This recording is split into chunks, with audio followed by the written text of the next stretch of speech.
नमस्कार। Twin flame के blockages क्या क्या हैं, ये आप भी जानना चाहते होंगे। तो ये सवाल किया है 555 रत्ना मौर्य ने।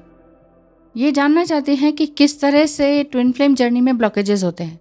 कुछ पास्ट लाइफ के ट्रॉमास होते हैं जिस वजह से सब कुछ कोशिश करने के बाद भी बहुत कुछ संभल नहीं पाता है, बहुत कुछ सॉर्ट आउट नहीं हो पाता है।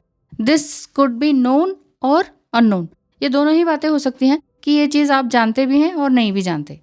और साथ ही साथ ब्लॉकेज में इनर चाइल्डहुड वुंड्स भी आते हैं। इनर चाइल्डहुड वुंडिंग जो बचपन की कड़वी यादें हैं जो हम किसी को भी नहीं बता पाते हैं, इस डर से कि कोई जज ना कर ले। और ये भी this could be known and unknown, हो सकता है ये चीज़ आप जानते भी हैं और नहीं भी जानते हैं, कई बार ये होता है। Finances are a major block. Major block में पैसा भी आ जाता है ट्विन फ्लेम जर्नी में।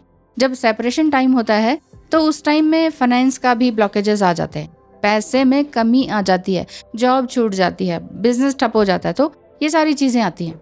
सेल्फ एस्टीम इश्यू भी रहता है जो कि चाइल्डहुड वुंडिंग के कारण ही हमारे अंदर ये जो इनर कंडीशनिंग होती है और उसी वजह से धीरे धीरे हमारा ये कैरेक्टर बनता चला जाता है। तो इनर जो बैलेंस है वो नहीं हो पाता। लेकिन when you love yourself you invest in yourself, ऐसी बात आ जाती है। ठीक है, तो अपने लिए काम करने से सेल्फ एस्टीम आएगा आपका, खुद के लिए काम करें, यानी कॉन्फिडेंस आएगा। कॉन्फिडेंस गेन करने के लिए अपने लिए इनर वर्क करना। इनर वर्क सिर्फ योगा मेडिटेशन नहीं है, उसके भी अलावा बहुत कुछ है, माइंड एक्सरसाइज है। स्पिरिचुअल ब्लॉक्स भी होते हैं, आगे बता देती हूँ।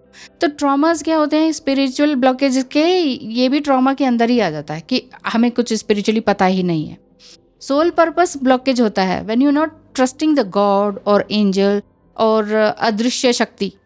तो आपका सोल पर्पस फिर धीरे धीरे लूज होता चला जाता है, पता ही नहीं चलता। तभी तो हम एक तरह से अनअवेकेंड स्थिति में होते हैं, सुप्तावस्था में होते हैं, और बाद में ट्विन फ्लेम के मिलने के बाद हम जागृत होते हैं। और अगर आप बहुत ज़्यादा गैदरिंग पार्टीज वगैरह में जाते हैं तो भी सोल पर्पस में ध्यान नहीं दिया जा सकता है। इनसे अगर दूर रहें तो ज़्यादा अच्छा है। दूर रहते हैं ऑलरेडी तो बहुत अच्छी बात। और ब्लॉकेज क्या है कि हाँ जी हम सब कुछ यही सब करते हैं, बाकी बात ये आती है कि आप अपने ही ट्विन फ्लेम पर ब्लेम करते हैं कि तुम्हारी वजह से ये हो गया, तुम्हारी वजह से हो गया, हम सब कुछ कर रहे हैं, ट्विन फ्लेम को तो कुछ नहीं करना पड़ रहा है, ओनली डीएफ ही सब कुछ कर रही हैं, डीएम को तो कुछ नहीं हो रहा है। तो ये ब्लॉकेज है, ये आपके माइंड में ब्लॉकेज है, ये जो सोच रहे हैं। दूसरा को डिपेंडेंसी भी है कि ट्विन फ्लेम के अलावा मैं कुछ नहीं जी सकता या नहीं जी सकती, ट्विन फ्लेम के अलावा मैं कोई काम ही नहीं शुरू कर सकते। ट्विन फ्लेम के बिना एक और मिथ है कि सोल पर्पस तो पूरा ही नहीं होता, हो ही नहीं सकता। नहीं, ऐसा नहीं है। सोल पर्पस आप खुद से शुरू करेंगे फिर होगा दोनों का सेम। ईगो भी बड़ा ब्लॉकेज है। ईगो है, अगर बहुत लोग कहते हैं नहीं नहीं हमारे तो अंदर ईगो नहीं है, झांक के देखें हर किसी के अंदर कहीं ना कहीं छोटा मोटा ईगो होता है। और साथ ही साथ ये जो नॉर्मल ईगो है फिर स्पिरिचुअल ईगो हो जाता है कि I know everything, I am the special one, I am the chosen one, मुझे ही सब कुछ पता है, दूसरे को तो पता ही नहीं है। अब जैसे मैं भी वीडियो बना रही हूँ तो इसका मतलब ये थोड़ी कि आप जो सुन रहे तो आपको कुछ नहीं पता। ये मेरा ईगो होगा अगर मैं ऐसा सोचती हूँ, तो ये बात है। तो आगे आप अपने इन्हीं नंबर्स पर ध्यान दीजिए। एंजल नंबर्स क्या है, उन पर धन्यवाद करें। ये नहीं कि एंजल नंबर्स देख लिया तो इसका मतलब है अब कुछ होने वाला है। कॉन्शियस एंड सबकॉन्शियस लेवल को ना समझ पाना भी ब्लॉकेज है। कॉन्शियसली कोई चीज़ समझ रहे हैं, सबकॉन्शियसली कुछ और समझ रहे हैं, तो दोनों में मेल, दोनों में बैलेंस होना चाहिए। तो माइंड में सबकॉन्शियसली क्या चल रहा है और कैसे बैलेंस करना है, ये सब आपको धीरे धीरे आता चला जाएगा। जो योगा मेडिटेशन हम बोलते हैं ना, वो इसलिए बोलते हैं ताकि आपका माइंड कंसंट्रेट हो सके, नहीं तो इधर उधर भागता है माइंड। सेल्फ यूनियन को भी ना समझ पाना, कॉन्शियस लेवल पर ठीक तरह से काम ना कर पाना, ऊपरी लेवल पर काम करना कि हमने ये किताबें पढ़ी, हमने ये पढ़ा है, हमने ये करा है, हमने इतने साल वो किया, डायरीज लिखी हैं, उससे कुछ नहीं होगा। माइंड को सीधा करना होगा। ऑब्सेशन भी ब्लॉकेज है। फ़ोन क्यों नहीं उठा रहे, बात क्यों नहीं कर रहे, उसका कॉल कितने मिनट तक चल रहा है, सारी रात चल रहा है। इसीलिए अगर आप फ्रूट पाना चाहते हैं तो रूट की तरफ चिंता करनी होगी, ठीक है ना।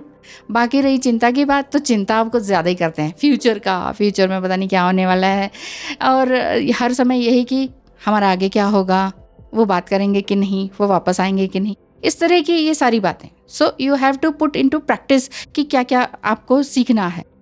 या अल्टीमेटम दे देना, ये भी ब्लॉकेज है अपने ट्विन फ्लेम को कि भाई इतने टाइम तक करते हो तो ठीक है, नहीं तो मैं ये चाली ये वाली बात आ जाती है।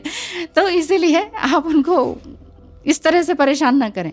एनर्जेटिक ब्लॉक्स भी होते हैं, एनर्जेटिक ब्लॉक्स भी बहुत मायने रखता है, यानी कि आप ग्राउंडेड फील नहीं कर रहे, आप ग्रेटिट्यूड में नहीं है। आप कहते हैं हम ग्रेटिट्यूड प्रे करते हैं, अलग से बैठने की ज़रूरत नहीं है, ग्रेटिट्यूड में होना ऑल द टाइम। मेडिटेशन करने की ज़रूरत नहीं है, मेडिटेशन में होना वो बड़ी चीज़ है। ब्लेमिंग अदर्स कि ये जो मेरा मिजरी हुई है, मेरे लाइफ में जो घटनाएं हुई हैं वो उसका कोई और कारण, अगर आप ये करते हैं या मेरा डीएम की वजह से ये हो गया, तो ये भी आपके ब्लॉकेज हैं। तो ये धीरे धीरे प्रैक्टिस करते करते आज आपके सामने इस तरह से ये सारी बातें खुलती चली जाएंगी। भाई पहले मैंने भी यही सब किया, ढेर सारे आंसू बहाए, आज आपके सामने हूँ कि नहीं। तो नेक्स्ट ब्लॉकेज की बात करती हूँ, शॉर्टकट ट्राई करना। मैम ऐसा कोई शॉर्टकट ट्रिक दे दो जिससे कि यूनियन हो जाए। आपका इनर वर्क दूसरे से मिलना, शादी करना या फिजिकल यूनियन में आना नहीं है। अगर यही पर्पस है तो फिर क्या सोल पर्पस है? ये is it your sole purpose कि किसी से शादी कर लो, बच्चे कर लो, ये सोल पर्पस है? नहीं, इस पर ध्यान दीजिए। गाइडेंस ना मांगना, सिर्फ रिजल्ट पर फोकस करना कि बस ये हो जाए, बस ये टारगेट है मेरा, उस पर आप मैनिफेस्टेशन कर रहे हैं, स्पेल कर रहे हैं, समथिंग कर रहे हैं, तो ज़बरदस्ती कोई भी चीज़ पाई नहीं जा सकती।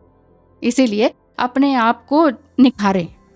आपकी ये फर्स्ट रिस्पॉन्सिबिलिटी है कि आप खुद को चेंज करें, और what you change you create. क्योंकि जब तक आपके अंदर चेंज नहीं आएगा ना, आपको ये लगेगा कि सामने वाला तो चेंज ही नहीं हो रहा, तो उसको क्यों चेंज करना है। सेल्फ हेल्प बुक्स हैं, मोटिवेशनल बुक्स हैं, स्पिरिचुअल बुक्स हैं, बुक्स आर बेस्ट टीचर्स, ये आप भी जानते हैं। बैठिए अकेले में पढ़िए। बुक्स को सिर्फ पढ़ना नहीं है, आत्मसात करना है।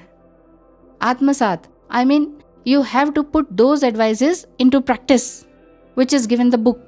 जो बुक में दी गई है, एक एक चैप्टर पढ़ें, उसको प्रैक्टिस में लाएं, आत्मसात करें, है ना, जीवन में निखारें, उसको लेकर आएं, तभी चेंज आएगा। अदरवाइज बुक्स तो सबने पढ़ रखी हैं। तो इसलिए अपने आप को समझें, खुद को समझें, अपने ट्विन फ्लेम को समझें, उनकी क्वालिटीज़ को देखें, एंड देन रीयूनाइट होने की सोचें। रीयूनाइट होने की सोचने की भी ज़रूरत नहीं, अपने आप हो जाएगा। Activate your kundalini to remove blockages, वो किसी भी तरह से कर सकते हैं आप। ढेर सारे योगाज हैं, मेडिटेशन है, एरोबिक्स हैं, बहुत सारी चीज़ें हैं, बुक्स हैं, है ना, ग्रंथ हैं हमारे। तो आप अकेले में बैठिए, अकेले होने से डरिए मत। ये सारे ब्लॉकेजेस अपने आप दूर हो जाने वाले हैं। मेरी भी तरफ से ढेर सारी ब्लेसिंग्स और आशीर्वाद आपके लिए कि आप जल्द ही अपने आप से रीयूनाइट हो। बाद में ईश्वर की डिवाइन मर्जी है, उसके साथ ही चलिए। थैंक यू सो मच, धन्यवाद, नमस्कार।